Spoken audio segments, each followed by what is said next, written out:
Hello மக்களே, இன்றைக்கி நம்ம என்ன சமைக்க போகிறோம் பார்த்தீங்கன்னா, சங்கரா மீன் வறுவல் தான் செய்ய போகிறோம். இது சங்கராலே வந்து பெரிய ரக சங்கரா. இந்த சைஸ் நான் எடுத்திருக்கேன். இதை நல்லா க்ளீன் பண்ணி எடுத்துக்கலாம்.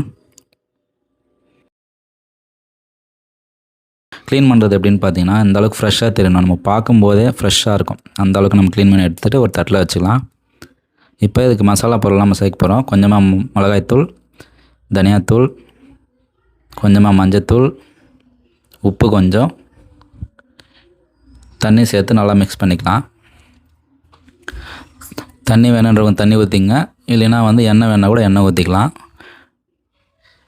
கட்டியாக இருக்கக்கூடாது, நல்லா வந்து ஸ்மூத்தாக இருக்கணும், அந்தளவுக்கு இது பண்ணிங்க. லெமன் கொஞ்சமாக பூஞ்சி விட்டுட்டு மறுபடியும் மிக்ஸ் பண்ணிவிட்டு நம்ம அதை அப்படியே மீன்லேயே கொஞ்சம் கொஞ்சமாக தடவிக்கலாம்.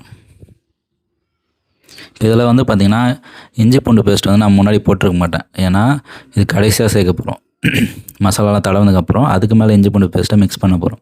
அப்போ தான் நமக்கு வந்து என்ன ஆகும்னா, தோசைக்கல்லில் வந்து நல்லா சூடாகிட்டு அந்த இஞ்சி பூண்டோட ஃப்ளேவர் வந்து நமக்கு அப்படியே கிடைக்கும்.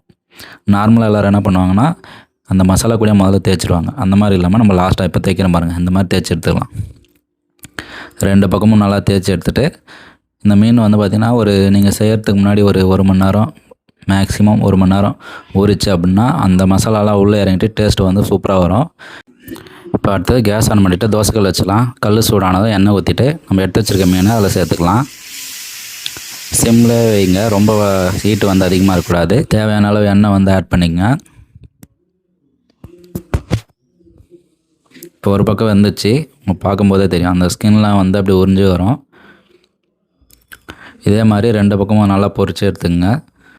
அவ்வளோதாங்க, சுவையான சங்கரா மீன் வறுவல் ரெடி.